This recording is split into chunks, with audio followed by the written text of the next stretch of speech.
Sounds good. Hey, everybody. Welcome to Data Umbrella's webinar. I'm going to do a brief introduction. Gonzalo is going to do his talk, and then you can ask questions during the webinar on the Q&A, and we will answer them at a good time. And this is being recorded, and this will be shared on our YouTube. Data Umbrella is a community for underrepresented persons in data science, and we are a nonprofit organization.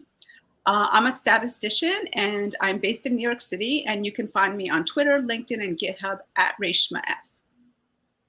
We have a code of conduct, and we thank you for helping make this a welcoming, friendly, professional community for all. There are various ways to support Data Umbrella. The first and foremost is to contribute to making it a welcoming and collaborative community. We also have a Discord, and the link to Discord is on our website, where you can join and ask and answer questions and share events. You can also support us by donating to our nonprofit. We are an open collective as Data Umbrella, and if you work for a company that uses Benevity, which is a company match platform, that's also another way to contribute. We have a lot of video libraries on YouTube. One of them is contributing to open source. Another is career advice. And these are some of the playlists that we have. We have data visualization, we have a PyMC series, and scikit-learn sprint. So check it out, and I will share the link in the chat as well. This is just a sampling of some of the events that we have had in the last couple of years. We also have a lot of resources on our website if you're interested in learning more about accessibility, responsibility, inclusive language, and such. We are on all social media platforms as Data Umbrella. The ones that are highlighted here, Twitter, LinkedIn, Meetup, YouTube, our blog, and newsletter are the ones that we are the most active on. If you'd like to sign up for our monthly newsletter, you can. We promise not to spam you. It's really once a month that we send the newsletter out. YouTube, as I mentioned, is where the recording will be placed, and Twitter and LinkedIn is where we share events. We have live captioning now available through this platform that we're using, which is Big Marker. And if you go to the very top, there should be a button that says CC for closed captioning, and you can click on it. And from what I hear from feedback, the English is pretty accurate. You can try other languages. I think it's a little less accurate. We have another event coming up on January 28th, so it's about 10 days from today. It's called Contributing to PyMC, and I'll share the link to that in the chat. It's also at our Meetup event. Today's talk is Automating Workflows with GitHub Actions, and our speaker is Gonzalo Peña-Castellanos. Gonzalo is a civil engineer with a master's in hydroinformatics and a master's of science in sanitary engineering, based out of Bogota, Colombia. He currently works at Quantsite as a senior software engineer. He's an active member of the open source community, contributing to different projects, and a leader in the Python Colombia community, helping shape and organize communities such as Django Girls Colombia, Python Manga. Didn't pronounce that so well. Python Colombia, and the Latin America Python conferences, which are PyCon Colombia and SciPy Latam. Gonzalo is also a core developer with Project Jupiter and Project Napari, and author of Setup Mini Conda GitHub Actions to help automate Conda environment and workflows. You can find Gonzalo on Twitter, GitHub, and LinkedIn at Goanpeca. If you'd like to tweet about these, feel free to. Our Twitter handle is @Data Umbrella. And with that, I will turn off my camera and hand over the mic and screen to Gonzalo. Thank you very much, Reshama. Thanks for the invitation and the presentation. I'll start sharing my screen, so please let me know if things are working all right.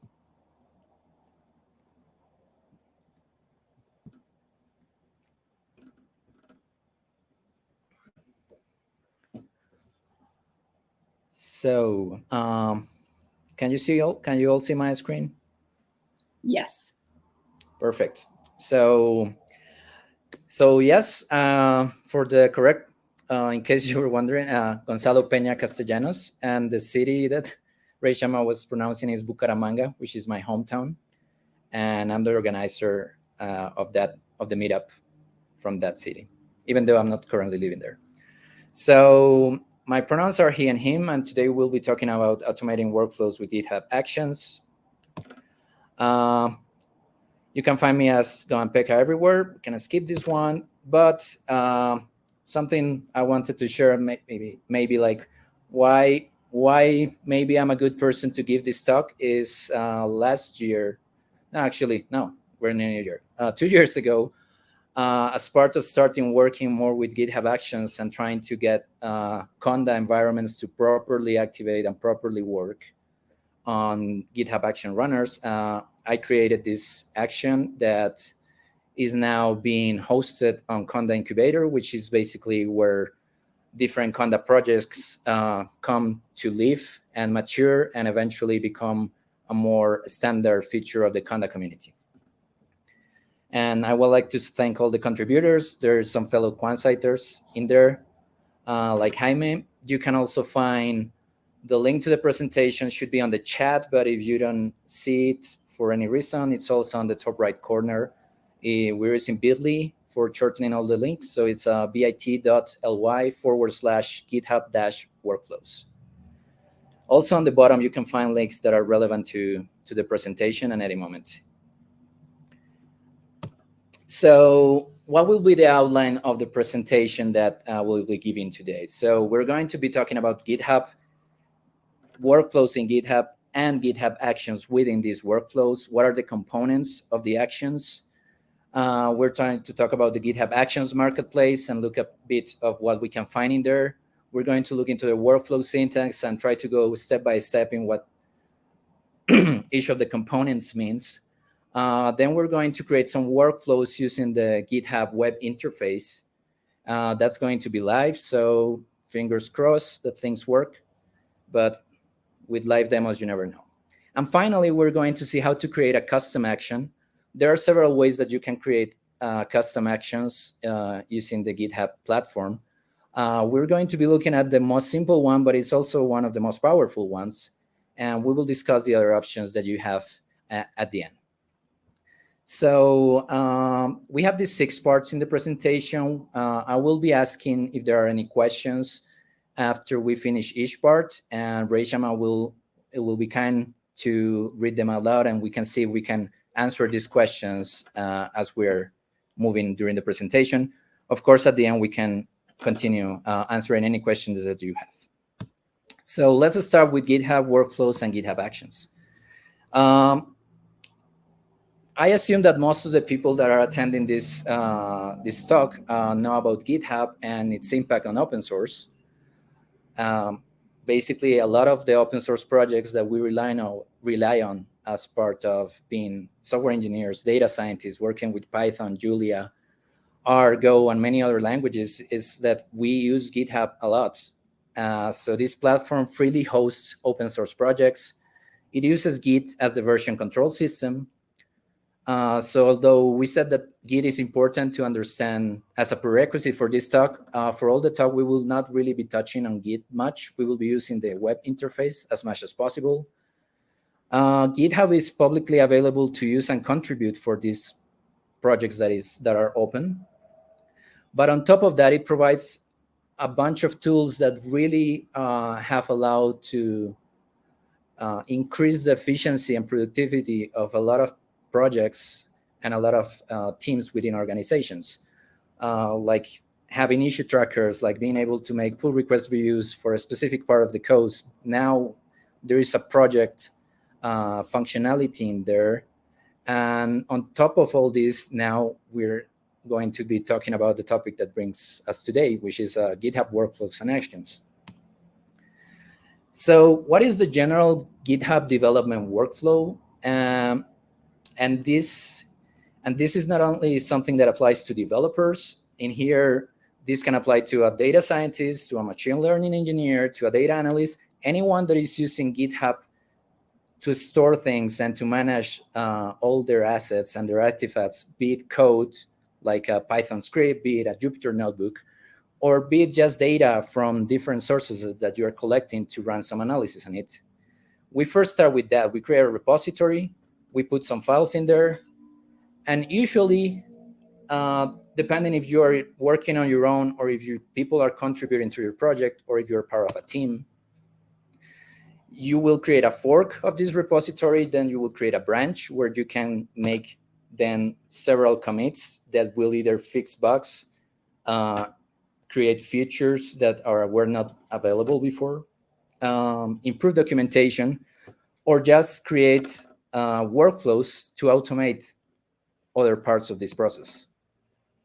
Then you will usually open a pull request, someone will review it, you will get comments, maybe you make more commits to fix and address all the comments, and at the end you will merge the changes, hopefully into a repository, and now your code, your assets, your scripts, your notebooks have a new version that includes either new features, fixes bugs, or has updated documentation.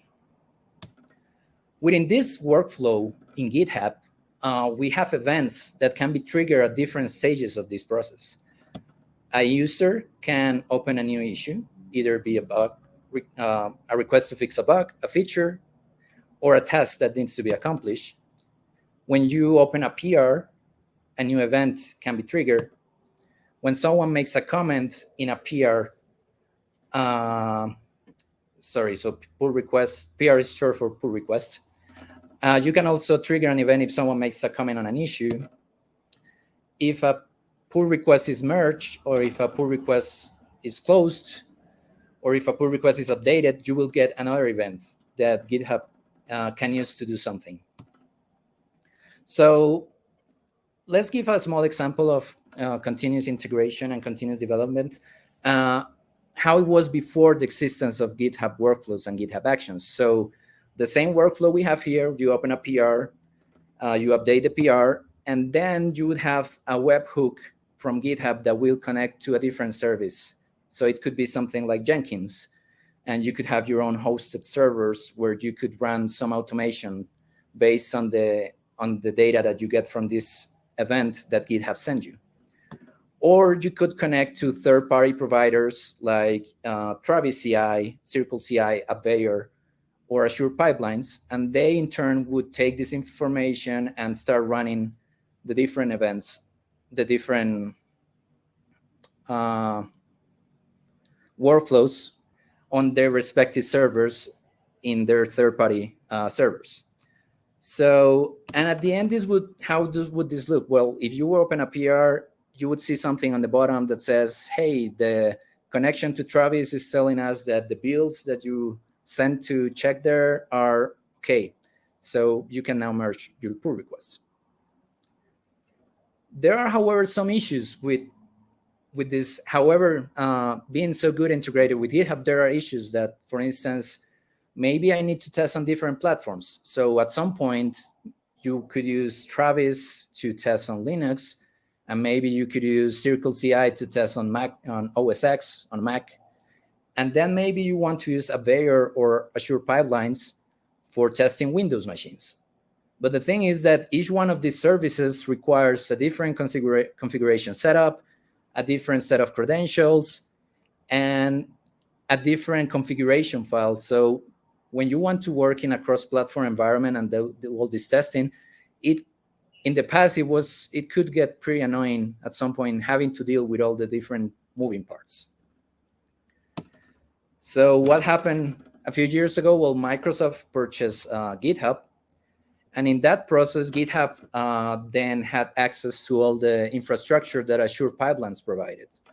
So basically, GitHub Workflows and GitHub Actions are a very nice wrapper on top of Azure Pipelines that provide a very clean interface. So we don't need to worry about all those other services, and we can remain all the time in the web interface of GitHub. This has enormous advantages in terms of integration, in terms of staying in the same place when you want to see what went wrong on your build. So at the end of the day, instead of having a build from Travis or a build from another service, you will have something like you see on the screen. The 3 build, tests, and publish. All those jobs are on green. They pass, and if you need to see what went wrong, you are never really leaving GitHub. You are just moving into another tab. So all this integration really has made this process much easier. And on top of this, well, we have GitHub Actions, which is part of what we're talking today. And what are GitHub Actions? So it's a platform to automate development workflows. That might sound a little bit abstract, but as we move forward, we will see what we mean about this. So a few presentations ago last year, Mariatta gave a talk on unit testing, and on that part, we touched on continuous integration and continuous deployment, and she was giving an example of a GitHub action. We will go more into detail today on the different sections. But one thing to point out is that GitHub Actions does not mean continuous integration and continuous deployment. Continuous integration and continuous deployment is one of many development workflows that you can automate, but it's one of the most well-known, so that's why we use it as an example. But that doesn't mean that GitHub Actions equals continuous integration and continuous deployment. So what are those other developer workflows that we can have? And I have a couple of slides here where I talk about different workflows that I have myself use, so that you can understand what are things you could do. So for instance, if you are you created and maintain a package or an application on your repository, you need to label your issues depending on what the topic of the issue is. It might be a different severity, it might be a bug, it might be a feature.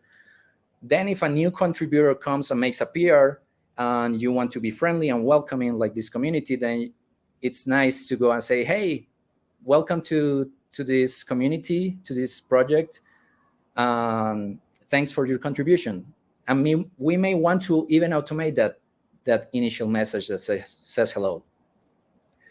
Then we can go to more traditional continuous integration, where this PR that is open needs to be tested, is reviewed, is merged, and maybe we need to test this on different platforms, Windows, Mac, or Linux. Then if we are talking about deployment of a package or an application, then we need to make some tags to track versions. Then we need to take release notes, we need to update documentation, and at the end, we might need to upload packages to a different centralized repository of packages, like PyPI for Python, npm for Node, or conda-forge for conda packages. Another workflow that you could be using is, I maintain a blog or a website. This could be dynamic, this could be static. Same thing here. You could be receiving issues from users. Issues need to be labeled.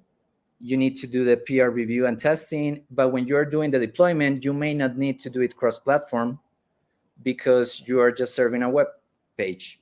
So you maybe only need Linux, but depending on the complexity of your site, you might have different environments.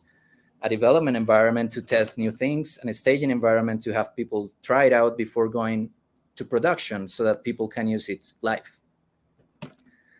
Another workflow can be that you have a repository where you have some scripts that are running periodically, so they are scraping data from different sources. This could be financial data, this could be weather data, and then you might be running on another schedule scripts that are taking this data that has been updated, and it can generate a report, it can generate some images, and any other artifact that you might want to upload somewhere and share with someone. Another workflow that is very common in the data sciences is we're using data, we're using notebooks, Jupyter notebooks, for a lot of things. So we may want to use these notebooks as documentation. We may want to deploy them as a blog. We may want to deploy them as a dashboard. And also, we may want to run all of these things based on different triggers or different events that happen on GitHub or outside GitHub. So that was just a brief overview of the generic workflows that I came up that we can use to automate things. Are there any questions so far?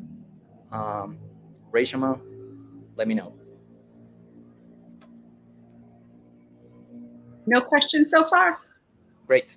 So let's continue to part 2. We're going to be talking about GitHub Action components. So on the high level, we're going to start on workflows. And what is a workflow? Is a configurable automated process that will run one or more jobs. This is defined by a YAML file that needs to be living in your repository in a specific location. And you can see an example of how this looks on the right, where you have different steps and different keys and different values for each keys that will tell you how to execute this different workflow. We already talked about events. So events are any specific activity in a repository that triggers something that might at the same time trigger a workflow to run. This can be creating a pull request, opening an issue, pushing a commit to a repository, creating a label, labeling an issue, and so on. Then we have jobs. So a job is a set of steps in a workflow that execute on the same runner. These are executed in order, and these are dependent on each other, and they can either fail or succeed.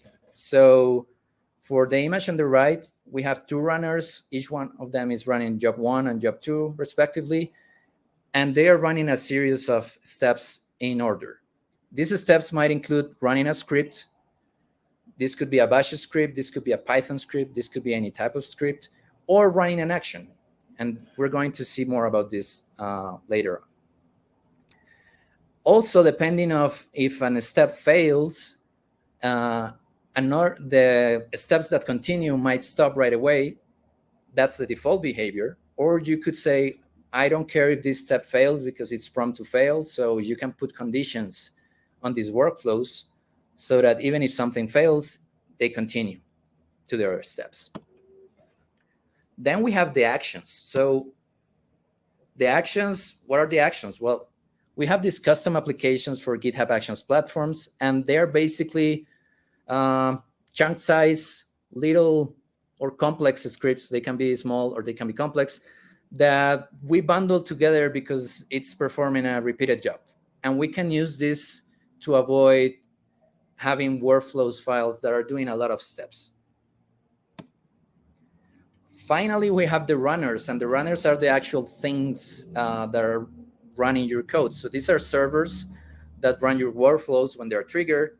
Each workflow runs in a fresh, newly provisioned virtual machine. And these machines can be either Windows, can be OS X, can be Ubuntu, and they can also be different versions that are available, or different architectures. If we want to use ARM, or if we are using 64-bit architecture. Moving on to the workflow syntax part. On this section, we're going to see each of the different components of the workflow file and how we can tweak it to do the things that we want to do. Are there any questions so far, Reshama? No questions so far. Thanks. So going back to what's a workflow YAML file, well, looks something like this, and it needs to live in a specific location in your repository. .github folder, then you need to have a workflows folder inside that one, and then you have a file with whatever name you want, with the extension YAML, YML, or YAML, YAML. Either works. So the first question is like, what's YAML? So what's that? So YAML, it's a recursive, cheeky acronym that means YAML ain't a markup language. It is basically a human-friendly data serialization language for all different programming languages. And you can find libraries and packages to read and work with YAML on different languages. I put there the ones that belong to Python.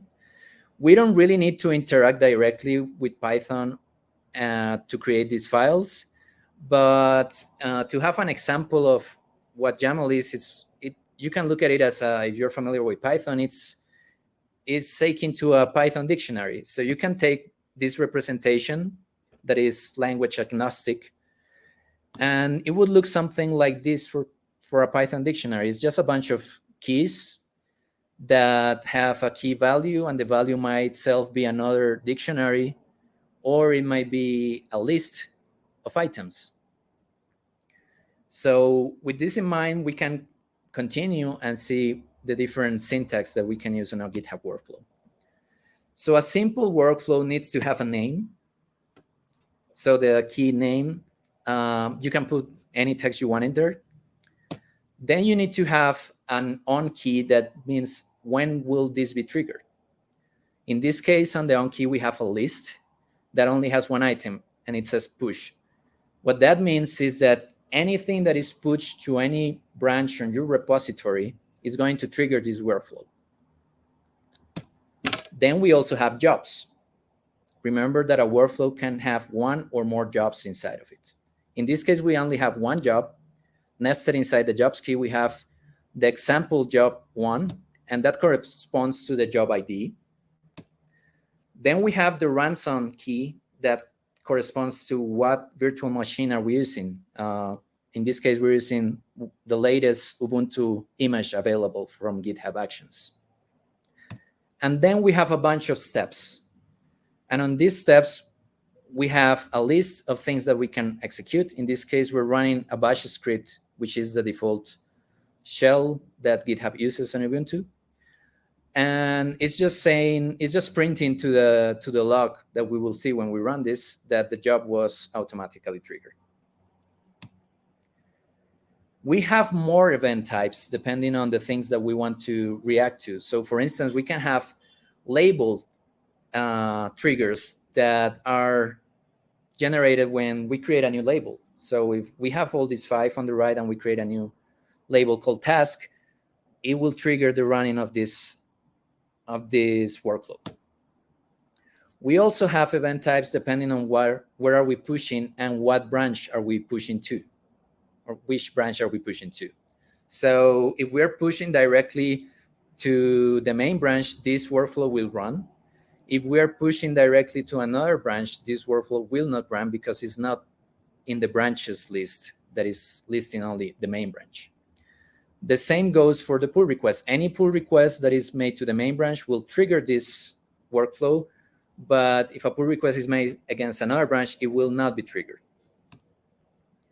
We also can enable manual triggering of these events. So we can create a workflow that normally will only run when we go to the web interface and click on the rank workflow, like you can see on the image to the right, and then click on running the workflow, selecting the branch that you want to use.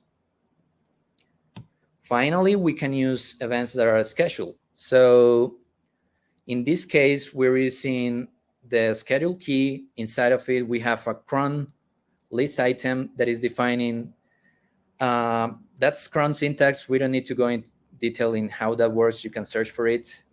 But it's basically telling, I want this thing to run at 5:30 and in the morning and 5:30 in the afternoon. And this is all based on UTC 0. So if you need to run things and you need to take into account your time zones, you need to be careful with that. So a workflow can run one or multiple jobs. So how does it look when we're having multiple jobs in a file? Well, inside the jobs queue, we had on the previous example, the example job 1 that was running on Ubuntu. Then if we, below that at the same level, create a new job, in this case, example job 2, this one will be running on Windows. These runners will be freshly created images for Ubuntu and Windows 10 respectively every time something is pushed directly to a repository, as you can see on the on key on the top. But what if we want to have dependencies between jobs? What if job 2 should only run if job 1 finished successfully? Well, we can do that very easily by just including the needs key on the job example job number 2, and we reference the ID, in this case, example job number 1. That way, when we are running this workflow, job number 1 will run, and only if it succeeds, job number 2 will start running. As part of the workflows, we also have context, and this context also lends us expressions. So this is something very powerful that we can do on GitHub, and is that we can run things conditionally. So if you see on the image below the example job 1, we have an if key. And on that if key, we can include an expression that is using the GitHub context, which is basically the information relevant or pertaining to GitHub that this event triggered. And we are making a comparison. We're checking if the reference is equals to refs /heads/main. So basically, we're checking if the push is being made to the main branch. And if this condition is evaluates to true, then we will run the steps that go below. And this is not only limited to equality comparisons. There is a bunch of other functions that come by default that you can access directly using the double curly brace syntax. Also, GitHub by default provides environment variables that you can access anywhere. So in this case, the github.ref value, it's also available as an environment variable called github_ref. So if we were to run this and we were going to run that echo statement, we will get the ref's heads main. Sometimes we want to run the same exact job, but we just want to change a little thing. It might be the version of Python against which we are testing things, or it might be the different operating system, but the rest of the process stays the same. So in order to work around that, we have the strategy key. And how does this work? Well, we define a matrix key inside of it, and then we define the variables that we are going to be using for the different workflows that we want to do. So in this case, we have a Python key that has two versions, 3.8 and 3.10. And we have an operating system key, OS, that has Ubuntu latest and Windows latest. So how does this work? Well, we will create this job and we will have the cross product of all these different options. So in this case, we have 2 items, and 2 items, we will have 4 different jobs that are going to be running. The first one with 3.8 Ubuntu latest, 3.8 Windows latest, 3.10 Ubuntu latest, and 3.10 Windows latest. And below, you can see how can we access all this information using the same syntax explained before. The $, double curly brace, we can access the matrix context, and then we can directly access the Python variable and the OS variable.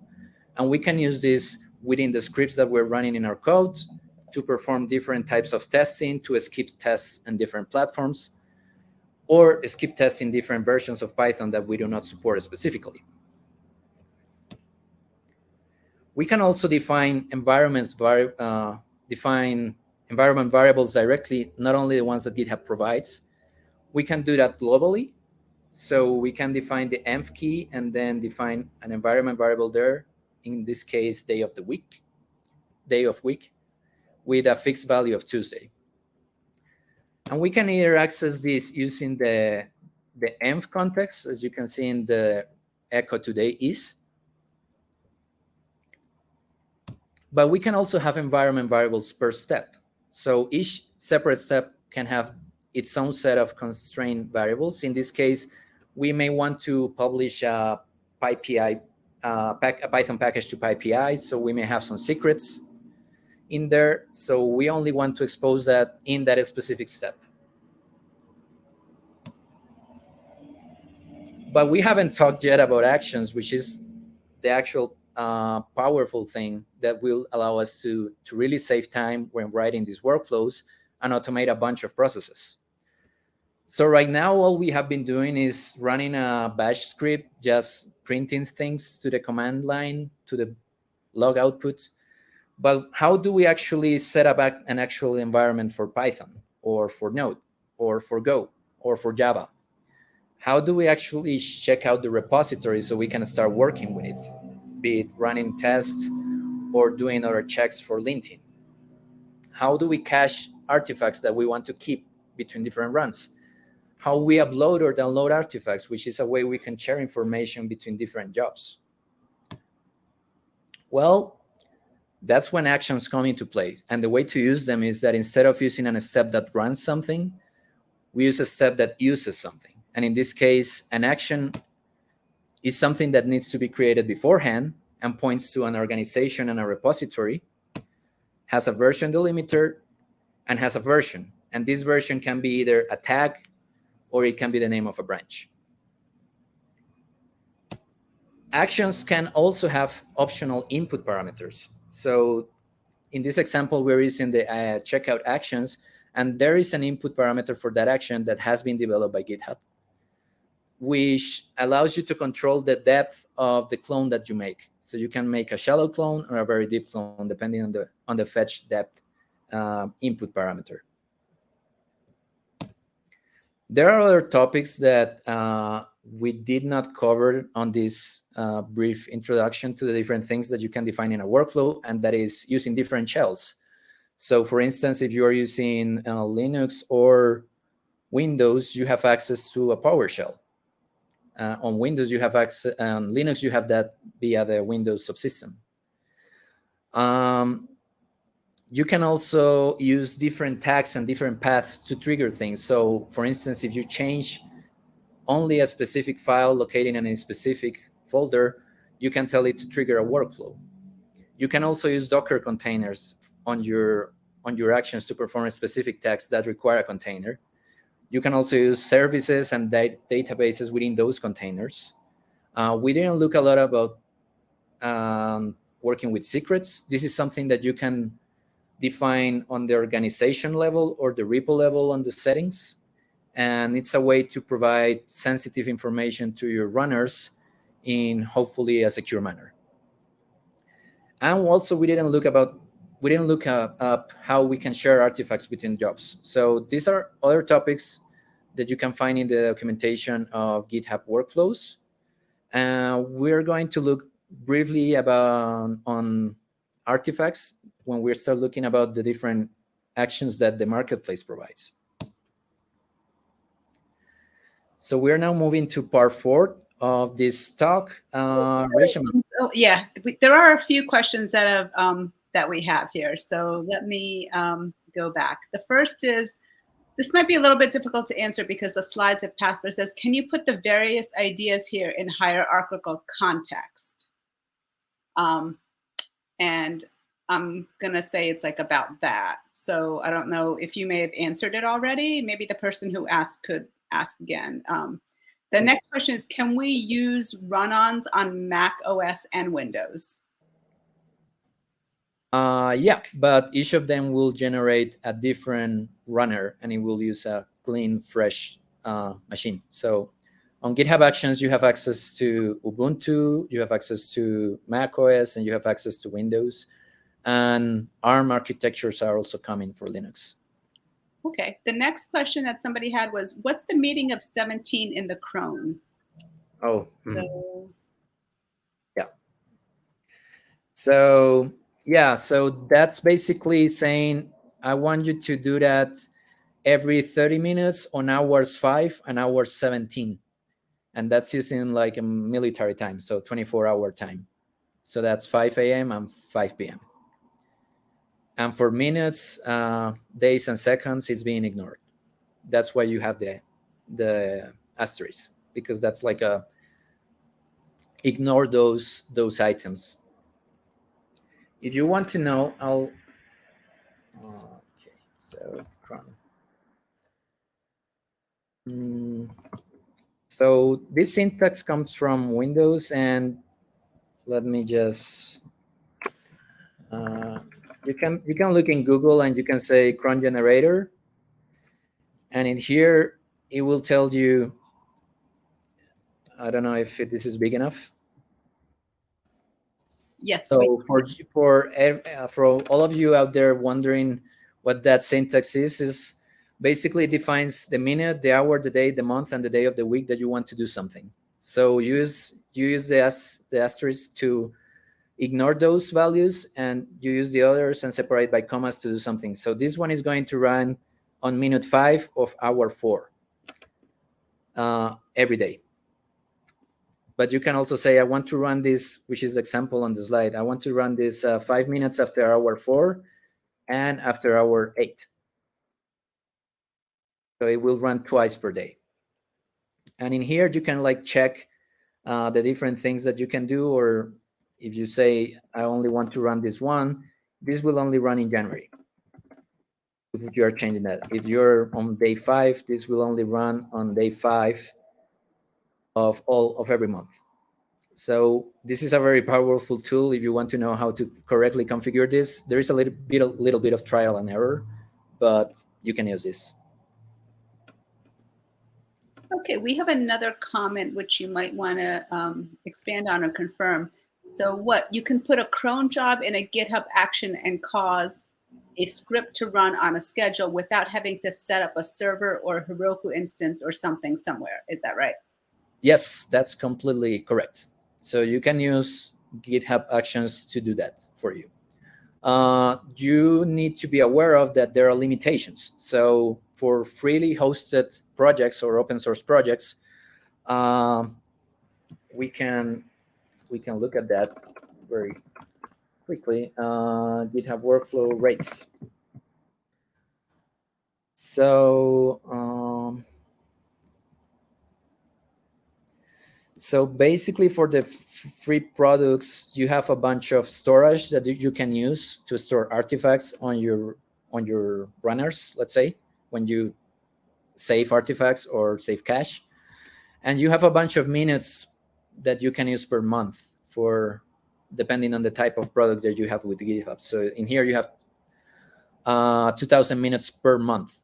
And you also have a number of penalties depending on the system that you use. So the cheapest system to use is the Linux one, but if you're using Mac, that's going to be like 10 times more expensive. So you only have 200 minutes per month, and on Windows you will only have 1,000 minutes per month. So after that, then you will have, if you have a private repository or if you have a different account where you're paying, well, you have access to more things.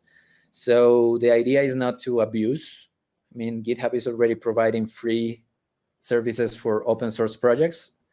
So my advice would be just be mindful of how you use these tools that are provided for free. So I have a question, which is trying to understand, why is Mac significantly more expensive than the other platforms? I guess there are not as many. Well, I'm not so sure how the infrastructure works for running Mac services, but basically for Mac, if you want to run a Mac virtual machine, you basically need to have a Mac computer.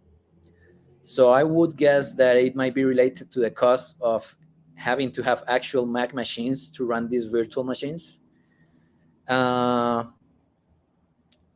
And there might be a limit there. I mean, Linux, it's a free operating system, so you don't have to pay anything. But to run a Mac OS, a virtual Mac OS on a physical Mac machine, that has additional costs, including purchasing the machine, which is much more pricey than a normal, let's say, non-Mac computer, plus the whatever licenses fees you need to pay to Apple to be able to run these virtual machines.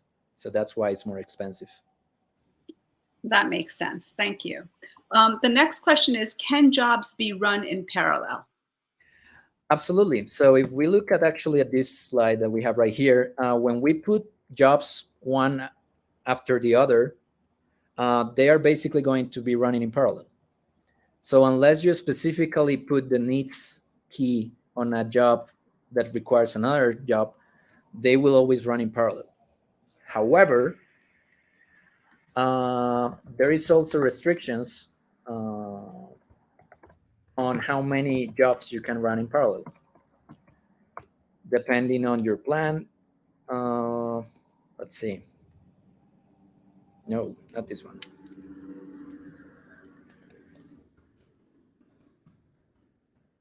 If this one works. Yeah, I think this one is. There should be some time limits and other restrictions. So on the screen, you can see that for the free plan, you can have a total of 20 concurrent jobs running at the same time. For the case of Mac, you can only have 5 of those running at the same time. And there is also some limitations, like the matrix that we talked before. The cross product of all the different combinations that you do cannot exceed 256.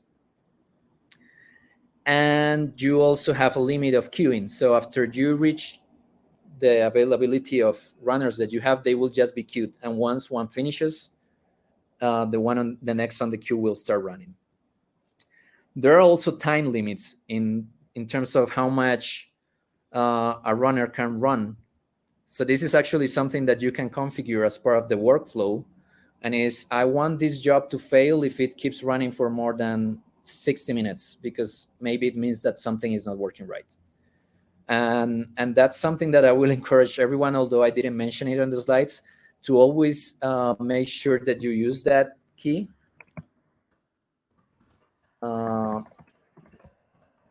Because that way you're also mindful of the usage of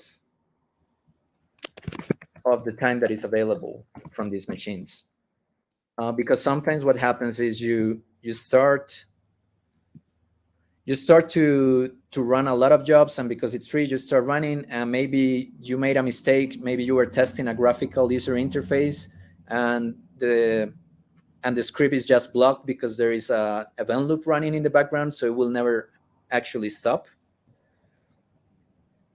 And what you can do to control that is you can add a key that it's nested below the job ID, and it's called timeout minutes. By default, it's 360, so it's 6 hours, which is a lot.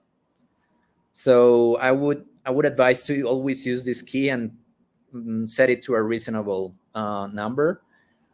Usually things are faster on Linux than on Mac, and the slowest are on Windows, or sometimes Mac is also pretty slow. So you may need to tweak this for the different jobs when they're running on different operating systems.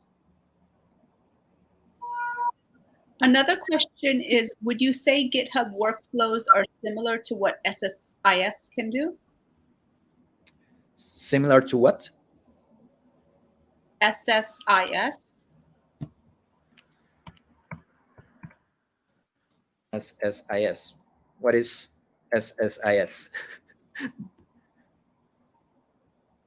I'm not familiar with that tool, so sorry, I cannot answer that question. Okay.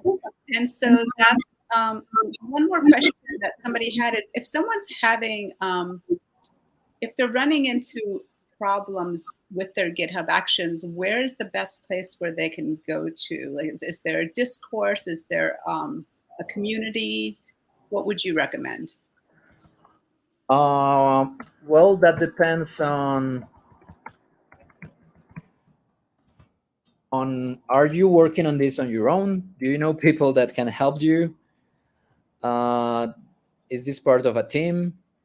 Is this part of an open source project? In which case, if this is part of an open source project, usually there is one or more people that are pretty savvy on all these topics, depending on who set this integration up. So in the past, I was working with Spider also, and in there at some point we had different systems, and the maintainer and I were the ones that were dealing most of the time with them, so we got those questions. So that's what it pertains to if you are working with a project. If you are working on your own, well, you can visit this web page that should be on the screen. That is the GitHub Action support. There are a lot of things from the community. To find the max limit, the timeout minutes that I just showed before, it actually came from an answer in the community. So my advice is to just Google it, and hopefully you will get someone. I don't know of any discourse or any other chat thing where you can ask these questions. So I would just go to support.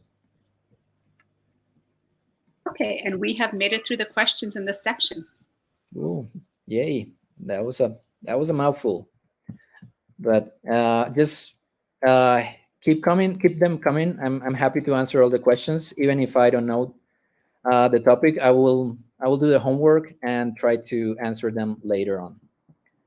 So let's go back to the next part. So moving on from here, we're going to get a little bit more interactive. So where on earth do we get these GitHub Actions? On the previous example, we saw that we could use an action that is called actions-checkout, and we were using version 2, but where do we find this? Well, as part of the work that GitHub did in creating all this infrastructure, they also have a repository that is called Actions.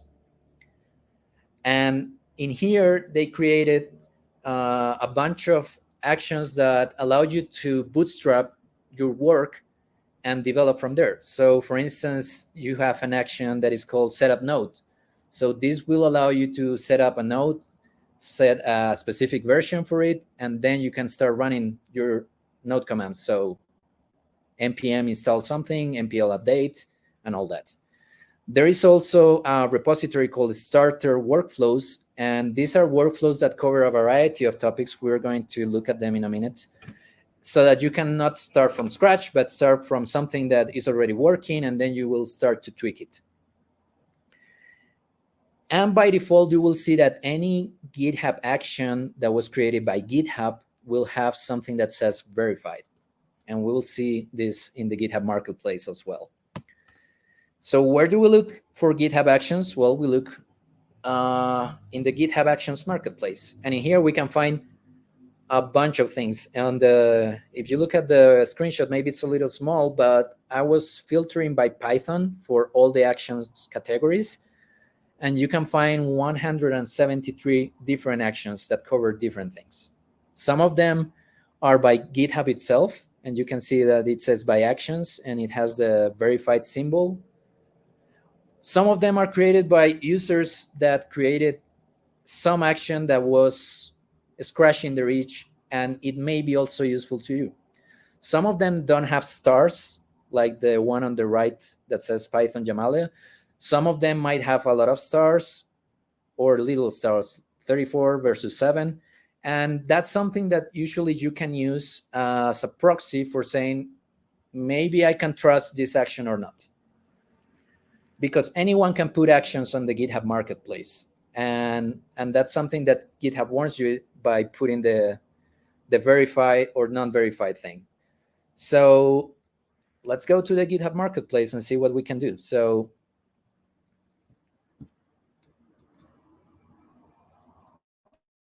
maybe it's a little big. So if you go to the GitHub Marketplace, you can see that you have a lot of categories: API management, chat, code quality, code review, IDEs, learning, localization, mobile, security testing. You have a bunch of things, and you can start filtering by either, if you look at it right now, you have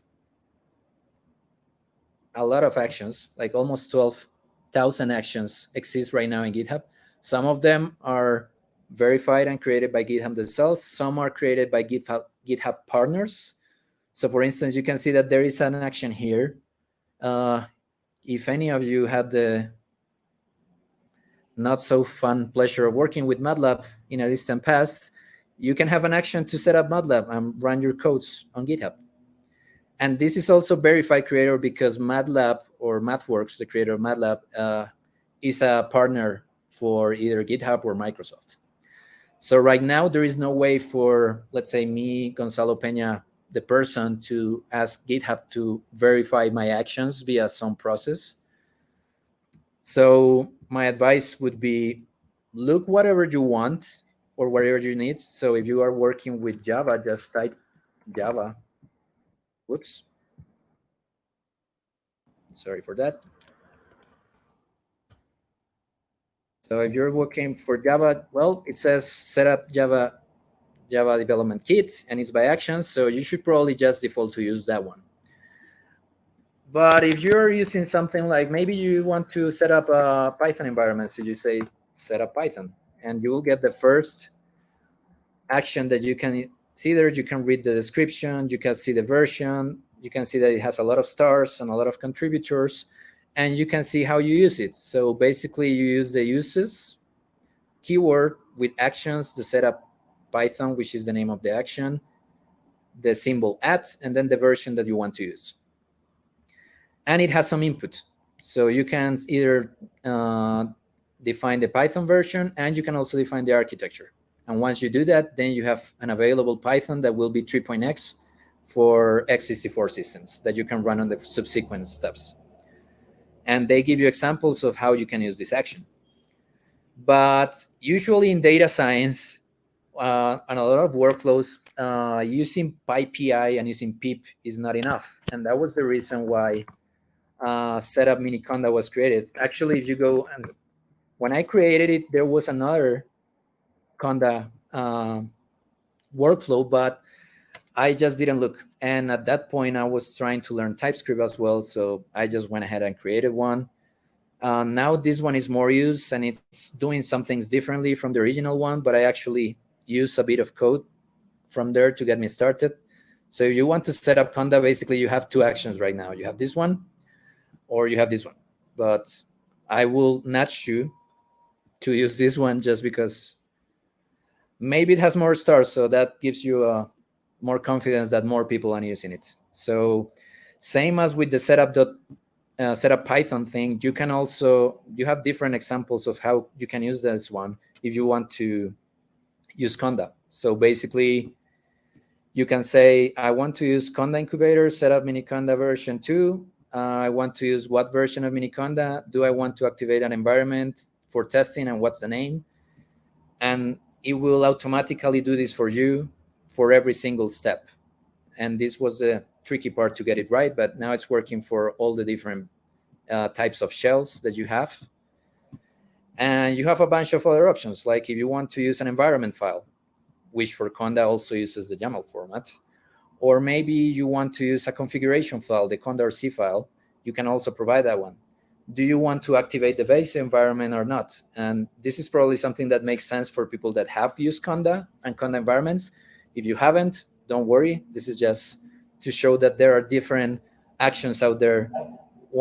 Some created by GitHub itself, some created by GitHub verified providers, and some are created just by people that needed to scratch their own itch.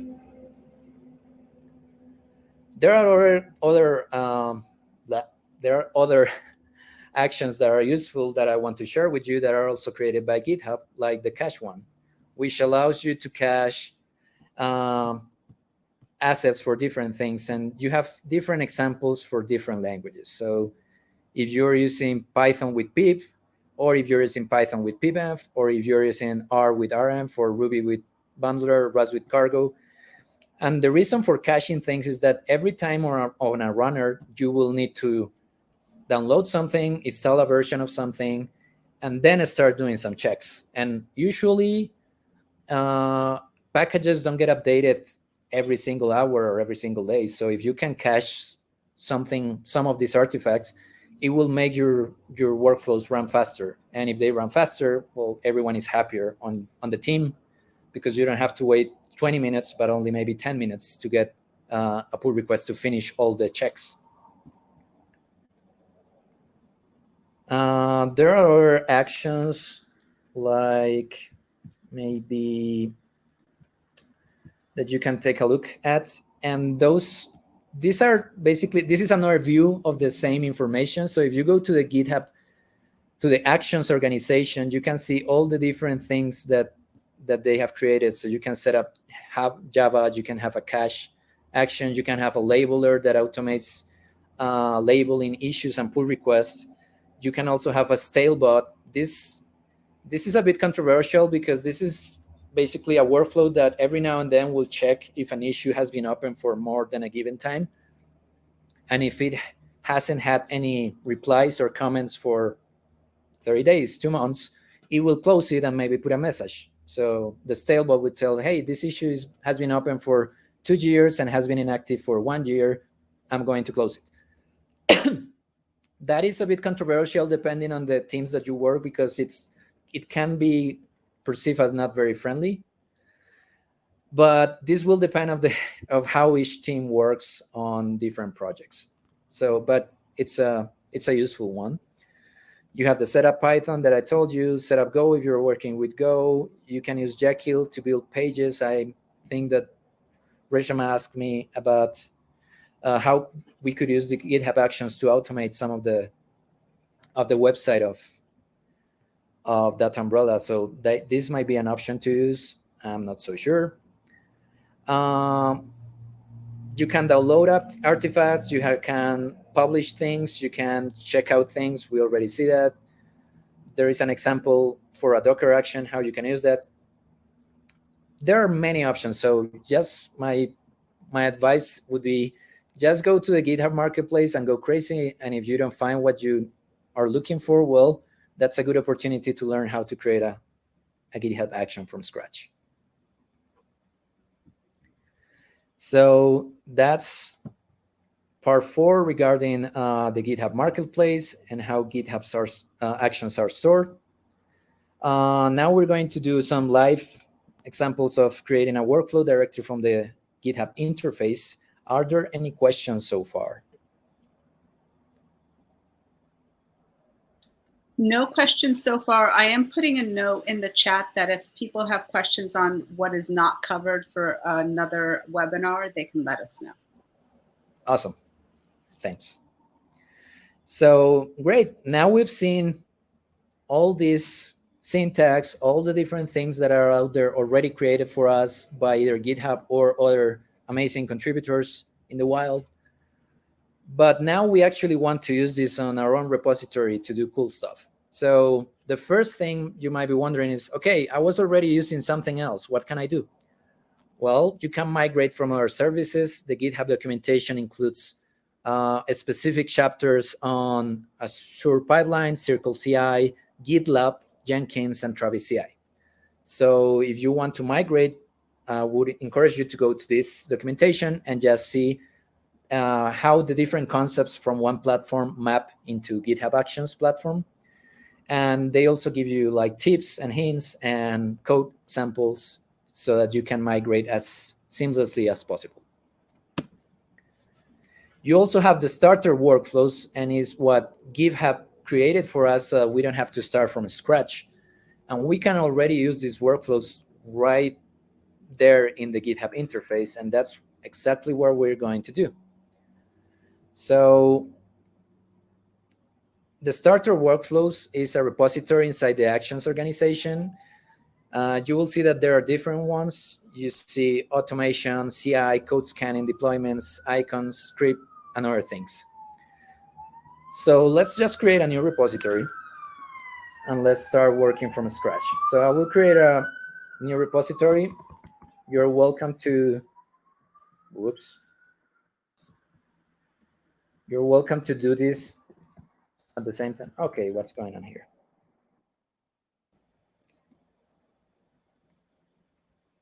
Repository template, no templates. Okay. So I'm going to create a repository called GitHub Workflows. And this will hopefully illustrate, you should always add a README and a license, but just for the sake of showing, we'll just go directly and create an empty one. And in here, we can start already creating things. We can say, we can go to the Actions tab, and in here, they will start saying, hey, you could start with a simple workflow.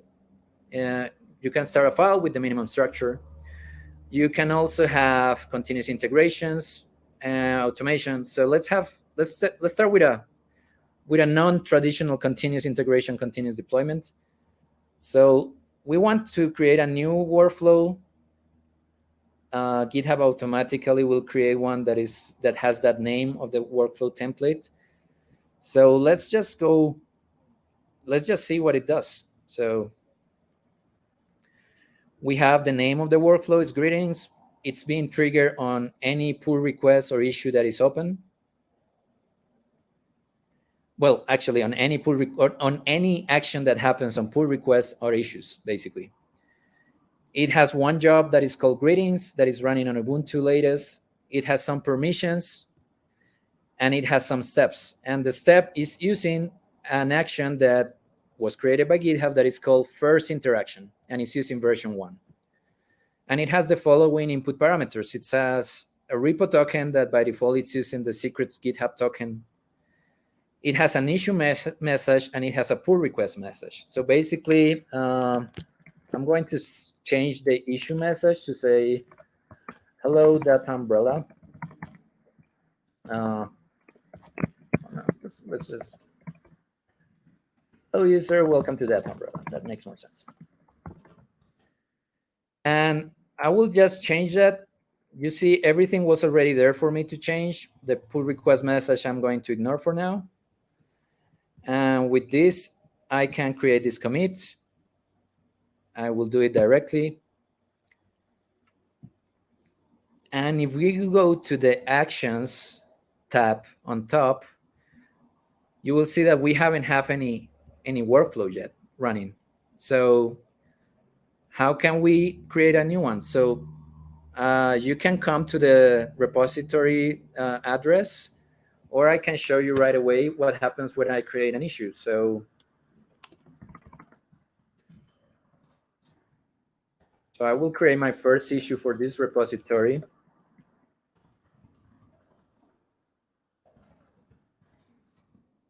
And once you submit it, that will create an event that is an issue was created. And if we go to the Actions tab, we'll see that now this is my first issue. Issue is being executed with the greetings workflow. Now we can go inside the greetings workflow, and we can also click, and then we can see what's going on here. So the job is being set up. The action first interaction action is being run, and something will happen when it finishes. So we're getting a bunch of NPM warnings that we should not really worry at this moment. So this is running. This is where you will get all the output from what's going on with your builds under different runners. Every time we did an echo something, you will get a print here. And it seems to have finished. So, okay, it did setup, it built the actions, it ran the actions, it completed the job, and it all did it in under, I don't know, 40 seconds. But what did it do? So if we go to, this is my first issue. Now there is a new message from the GitHub Actions bot that happened just 24 seconds ago that says, hello, welcome to that umbrella, which was the default message that we put in there. So this is just to show how very easy it is to set up your first workflow in GitHub directly from the interface. We didn't have to deal with the command line or Git, do any push or pulls. And of course, we can do a lot of customization here. So we can query who was opening this issue, because we have access to the context. So we can say context, issue, author, something like that. Done. We can look at the documentation. And we can really personalize these messages. But if I open a second issue, I'm not going to get a message, because this action is configured to only give you a welcome message on your first interaction on the issue tracker, or on your first interaction via pull request. So that's an example of how we can create any workflow from scratch. Let's try another one. So let's try the suggested one for the repository, the simple workflow. And let's look at what it's providing us. So same as before, on the interface, we will get the folder .github, the folder workflows, and then we were going to have a blank YAML. Let's just change the name of it to be something like test. And then we can go down and see what it contains. And there are some comments there that are guiding us through the process. This is a basic workflow. There is a name here, so this is what we're going to see as the name of this action. When is this going to be updated? Well, whenever we make pushes directly to the main branch, or there is a pull request to the main branch. We can run this manually from the Actions panel by including this one. And then we have a job that is named build, that is running on Ubuntu, that has a bunch of steps that we're going to be executing. What is it doing at this moment? It's just using the checkout action version 2, and it's running a single command using echo in a bash shell.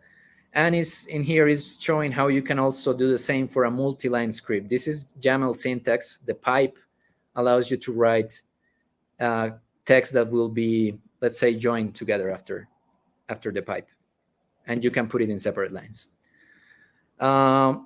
And that's about it. If there is not, if we want to customize it, we can start adding more actions. But let's just make the first commit and then see what's happening on the actions panel. So now we have 2 workflows that we created. And because the workflow was created against the main branch, it will start running just from that commit that I just made. And we can go inside and see what happened. So we click the build, and with the different steps that are there. So it ran the actions checkout. Then it ran a 1-line script that will print something that says hello world. And it will run a second step that is a script that has multiple lines. Then the checkout actions has a step that is run after all the other steps are finished. This is something that is configured when you create the actions. And then you have the job that was completed, and you have everything green. And from here is where you can really start playing around with all the different actions that the marketplace and the starter workflows provide. So all these options here come from the starter workflow. So I want to use Terraform by HashiCorp, so maybe I'll use that. Or maybe I want to start working with Rust. Or maybe I want to start working with Swift. Or I want a manual workflow. I want to use a bot to close issues that have been open for a long time. So now that we saw the manual workflow, that reminded me of, we can see the workflows that already run, and we can select the CI one. No, was the CI one? Or yeah. So I selected the CI workflow, and you can see that because we added the workflow dispatch event trigger, now we have this option to run, to manually trigger this. No event has to happen to start this. So let's just run it, and it will create a new, it should create a new build that is right there. Because it didn't come from a commit, but it came from manually triggering it. It doesn't have any information on the commit, and it's using the default title of that workflow by default. So this covers creating all these issues from scratch. And we can move to part 6 of an example of creating a custom GitHub action. So if you have any questions so far on how to use this, let us know.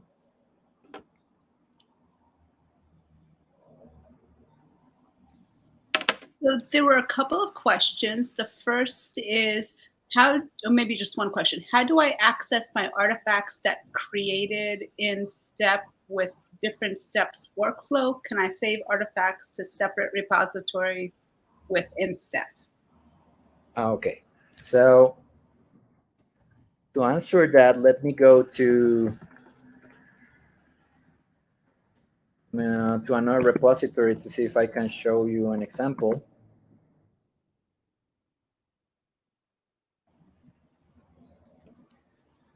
So this is the benchmarks repository for the Jupyter Lab project. And on some of these projects, we were creating, let me see. Yeah, I don't think I have one here. So let me show you some example code.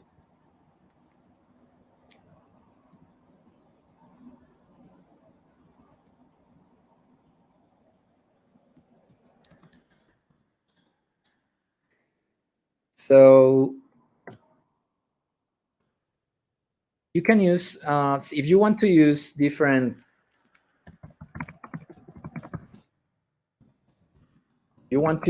artifacts from, it depends if you want to use them between different jobs, or if you just want to upload them so that they are available to be used from the interface. So if we see how upload artifact works, it tells you that you need to have an actual artifact. In this case, you create a folder, then you put the word hello in the world.txt file, and then you can use the upload artifact that will have a name, and you point to where the actual artifact is. It could be a folder, it could be a file, and then you would be able to download this from the GitHub Actions tab. If you just wanted to have it there so that you can see it, you could go to the action, and there will be there it is. So when you go to the action, assuming that step, this one is not doing it, but assuming that this step was uploading something, you will see here a number, and you will have the possibility of downloading it as a zip file. Now, if you want to use it within the code itself, within the workflow itself, there is a mirror action that is called download artifact. So basically, you can, if you want to share data between different jobs that are running on different machines, you can use this action, and it will be similar. It will be just mirrors. So you just tell it what's the name of the artifact. So if your name of your artifact was my artifact in the previous step, you just use it, and it will download by default to the original location. Or you can say, I want this artifact that was generated in the previous step using that action, but I want it to be stored in a different location. So these are input parameters for this action, and that way you can control how you handle those. I hope that answers the question. Yep, no more questions so far. Cool. So for the final part of the talk, well, how can you create these actions that we are looking for in the GitHub Marketplace in the first place? How do I start from scratch?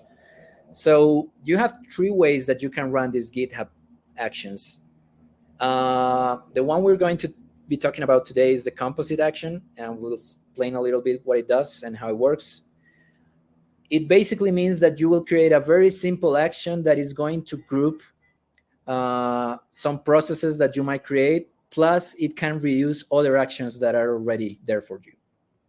So if, for instance, you are maintaining 10 packages and you are doing exactly the same procedure and everything, you are checking for dependency, you're creating an environment, you are installing dependencies, you're running the tests, you're running coverage, you're updating documentation, and you're uploading something. Before Composite Actions existed, you would need to basically do copy-paste of this workflow on all the repositories of all the packages that have a same process. Now you can bundle all these steps into a custom action that you will create on a repository that you own. And it will greatly simplify the process for all the other repos, because you are not going to have 10 steps. You are only going to have 1. And under the hood, it's doing all those 10 steps that you define. The other way that you can use, you can do a custom action is by writing JavaScript code. This is the fastest. These are the ones that run the fastest. So basically, you would create some code that will take some inputs, do some processing, use the libraries that GitHub provides, the toolkit, so that you can interact with the command line. You can interact with the GitHub API, and this will run the fastest because all the machines by default contain an NPM. So when you start a workflow that is based on an action that is using JavaScript, it will start running faster than the third option, which is you can create a Docker container action and basically use any language that you want to use inside that Docker container to do whatever process or automation you need to do. But it comes with a cost because you first need to mount the Docker container image, and then it will start running the processes. So if you know JavaScript, you can go directly into 2. If you don't know, starting with simple actions is, let's say, simple enough that even if you haven't worked with JavaScript before, I think that if you have knowledge of another language like Python, you can start right away. If you don't want to use JavaScript at all and you don't mind the extra startup time of an action that uses and lives in a Docker container, you just can program everything in your language of choice and put that inside the Docker container. So I wanted to come up with an example that is grounded on an actual need that we are using specifically in the project Napari. So this is a project I started working last year in January, and it's a fast interactive multidimensional image viewer. It's made in Python. It's using vSpy under the hood. It's written with Qt and PyQt. It's designed for browsing, annotating, and analyzing large multidimensional images. And it's being heavily used by the microscopy community. So to segment an image that contains a bunch of cells doing something interesting. And we, Napari, we want to provide an easy way to all their scientists that are using Napari to be able to write plugins in the simplest way possible, because they are not necessarily experienced software developers. So we want to simplify the process as much as we can. So an example of a plugin that already exists, what it does is basically it allows you to read and write SVG files within Napari, which are not supported by default. And this is, it's probably, it looks very small, but you can see that there are a lot of lines. I don't know, it's like 100 lines of a GitHub workflow. And this is what this plugin needs to run to check all the things that it needs to check, to see if it's running properly with Napari, to see if it's being installed correctly, to see if all the test suite is passing. And this is something that we want to alleviate all the contributors of new plugins to Napari and the Napari ecosystem is we want to provide an action that hopefully simplifies all that process into a few lines and not 100 lines, so that they don't need to start copying each other and have the burden of maintaining this thing in case of updates. So how does a composite action work? Basically, you just have a repository where you create an action.yaml file, and it has to contain a few things. And you will notice that there is a similarity on how workflows are defined and how actions are defined. You need to have a name for your action. Your action may or may not have inputs. In the case of this example, this action has one input and is give me the package name of the plugin for Napari that you want to do all this checking. Then you have a description of what this action does. And finally, you have a run section that is very similar to the job section when we were talking about workflows. And in here, the key that is the key using is using a composite action, and it has a bunch of steps, identically how workflow was defined. And in here, we can make use of other actions that may or may not take inputs and may or may not give outputs. And we can have a simple script where we tell it, okay, we want you to use bash. There is a name for this step. And what I want you to print is using the workflow syntax, access the inputs and access the package name variable. So when a user creates a new workflow that uses this action and it defines the package name, this is where we are going to use it. For this simple example, it's not doing anything because I wanted it to fit on the slide. But in the real action that was created by one of the Napari core developers, there are several steps that are doing already this and using the input package name as part of that process. So other topics that we can discuss for another meeting, and this is something that we can ask at the end, is do you want to maybe look at how to develop Docker actions? Do you want to see how to develop JavaScript actions or TypeScript, because it makes sometimes developing things cleaner? If you want to learn about how to deal with outputs on actions, if you want to create an action that actually gives you an output and what to do with it. So this is something that we can also see in another event. But I want to show you how this would work with the actual action that Talley is microscopist at Harvard Medical School, and he's a core developer and maintainer of the Napari, and I work with him on a daily basis. I ask him, can I use this to showcase how to do this? And he was, of course, go for it. And you can see what we just described on the slide in a little more detail. This action, and by the way, if you look at the repository, there are only two files: the action file that we are going to look at, and a script file for Python that is doing tests for Napari and the Napari plugins. So same things that we already saw. We have a name, we have inputs, we only have one input with a description, and we have an optional Boolean value here that is this required? So if you don't require it, it will try to infer the package name based on the repository it's being used. It has a description, it has the runs using Composite, and a bunch of steps that now are actually doing something more interesting to what I just showed you before. It's using another action that Talley himself developed. Then it's doing dependency installation for the testing. So this is a graphical user interface project. We need to install Napari, we need to install the PyTest framework, and we need to install the bindings to the Qt framework so that we can work on this. We install the package, so we are basically saying install the package located at the context of GitHub Workspace, and this stores the path to where the folder is being checked out. Then we're going to run some tests on PySide too with this command, taking into account that the environment variable we're passing an environment variable that is using the input of this action.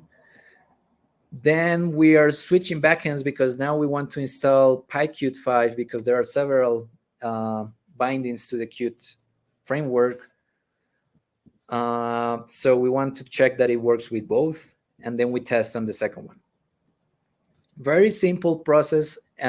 A lot of magic is going on test plugin to make sure that all this runs. But we're already making sure that a user doesn't have to deal, or a contributor of plugins, sorry, doesn't have to deal with all these steps, but it just has to deal with one. And how will that look? So I'm going to take the napari-svg repository as an example. I'm going to fork it. And this will take a minute or a few seconds.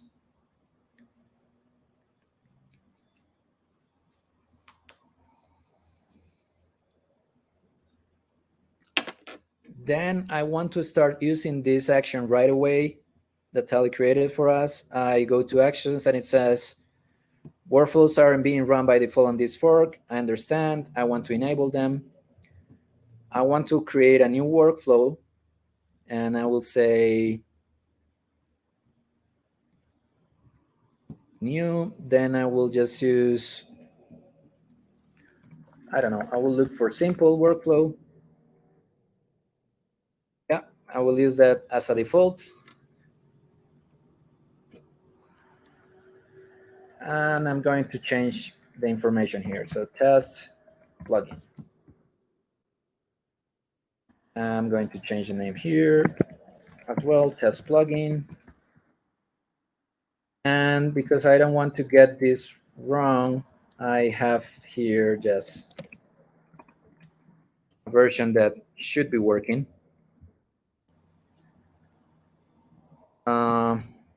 Let's see. So we are now using that action, that composite action that Talley created that is called Napari plugin action on his account. And we don't have a version. We're just saying use whatever is on the main branch. Before that, we need to make sure that we check out the actual contents of the repository. And this action is supposed to be used with a single input that is optional, but I'm just going to use it there. And that's it. I will make a commit that is going to happen on my fork directly. Usually you shouldn't commit directly to the master or main branch on your fork, but for the sake of the demonstration, I will do it. So if you see, there was already some action, some workflow called tests that is being run. And on top of that, there is a new one called test composite action, which is what we just created. And if we go there,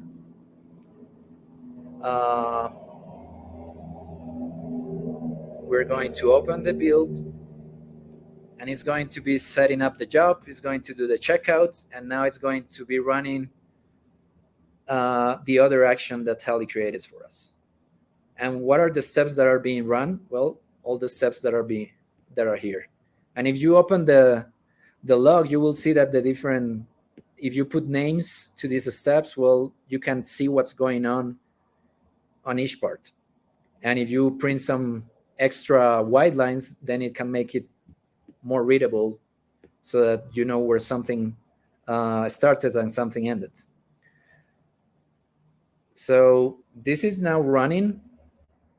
It may work or it may fail. I'm not sure because it depends on some things that are outside of my control at this point. But this is to illustrate how you can go from a single file, basically the action YAML file. You can create your own composite action that is going to do a lot of repetitive tasks, maybe even using actions that already exist, and greatly simplify a lot of the work that you need to do when working on different development workflows. So it seems to be working fine. It's running some tests. You can see that it's running with this information, the Napari plugin environment. Now it's running using PyQt instead of PySide, and it completed successfully. And by having this, we can now say to every contributor that wants to create a plugin for Napari, is like, hey, if you want to run tests on your plugin, you can use this action. That is, you don't need to deal with maybe something that looks like this.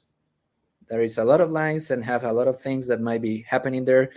There's some extra steps that these are not being covered by this test, for instance, like building and publish, but a lot of the previous steps you can really just combine to turn it into 3 lines inside the workflow. So this is something that came out from GitHub last year, a couple of months ago. And it's very, very, very powerful. And it's also the easiest and the fastest way to start playing around with GitHub Actions created by you. So that was what I wanted to share with you today. I want to thank QuantSight, of course, for providing the time to prepare these slides and, of course, work on all these different projects. The Napari team, of course, I want to acknowledge them. It's been a lot of fun working with them. And, of course, Talley for providing this composite action that is more grounded in an example that I wanted to give you. And thanks to you for being here today, and I hope you enjoyed the presentation. If you have any questions, feel free to ask.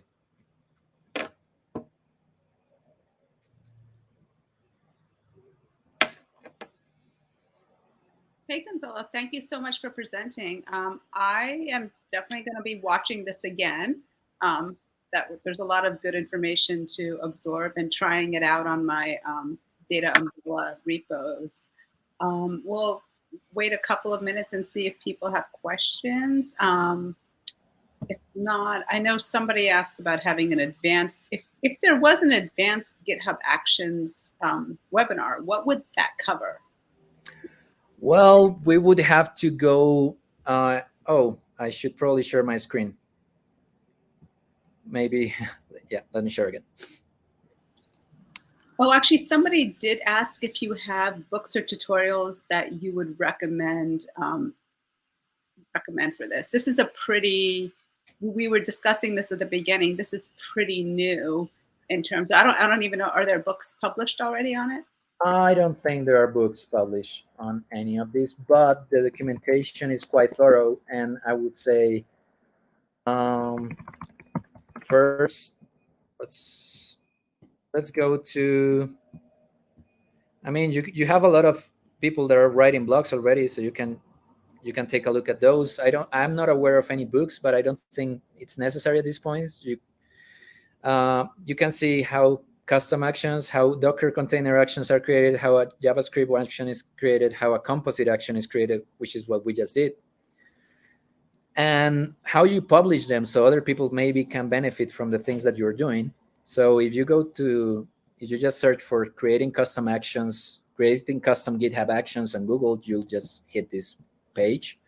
Are you able to copy that URL and put it in the chat, and then I will make sure I add it to the video description? Absolutely.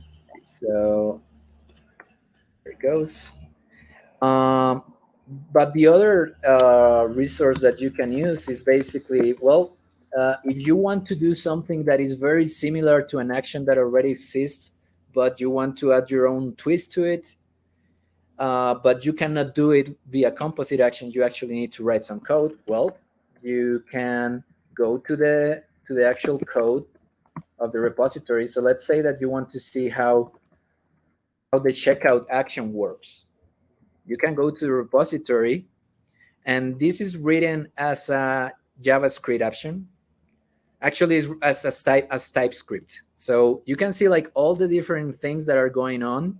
There is a main file that is using a bunch of libraries that GitHub itself provides. So it's using actions core library commands, and it's using other functionality from files that are bundled here. And you can start seeing like how an action can be created. So you need to try something. You need to get the inputs using the input helper, which already is provided by GitHub. Then you can do something in a try finally. And if things work out correctly, you can do something or do something else. You can catch the errors and do something and print a message. So you can basically start looking at all the different actions and how they are made. There is another thing that is called, I think it's JavaScript action template, might be. Yeah, I think we were already there. So this is GitHub documentation, and it will tell you like from scratch what you can start doing. And it will be a walkthrough on how you can do everything, and it also provides a template, I believe. But I think that the best way to learn how things are being done is just like everything in open source, just go there and steal some code and make it your own.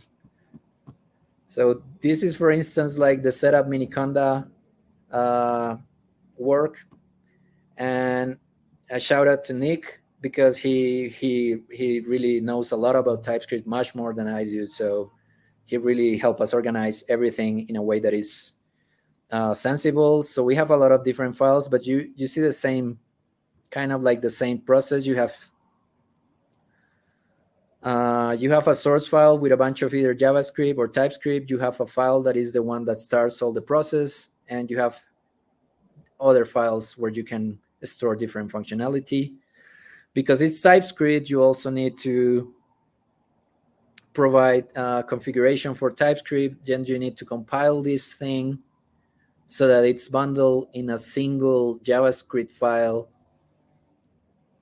that contains all the logic, so that when you run it, you don't need to actually install things with npm, but directly read the file with Node. And that uses something that is part of the documentation that tells you, that is Vercel, that is how can you take all the things that you installed as Node modules and compile it to a single file. This is all in the documentation. And if you also want to see like what the action file looks for this case, it's very similar. You have a name, an author, and a description. It's running something. It's running also a main file. When it finishes, you can give it the option to run something at the end. Remember when we were looking at the checkout action, it was doing post checkout something. So you can say if it will run at the end something or not, and you can tell the condition, only run if it's successful. Then the branding, that refers to the color and the icon that the action has on the marketplace. This action does have outputs, so they are here, and the descriptions, and the inputs are much longer because we are configuring a lot of things as part of setting up the conda environment. But as you can see, there is no run section. It's not using Composite. It's using Node 12. So basically, we're saying we're not using a Composite action. We're using a Node version 12. This is the main script. This is the postscript, and it only run it if it succeeds. So just go to the different repositories, the starter workflows, or any other action that you have seen that you like, and you say, hey, this action is great. Just look for it on the repository, and that should get you going.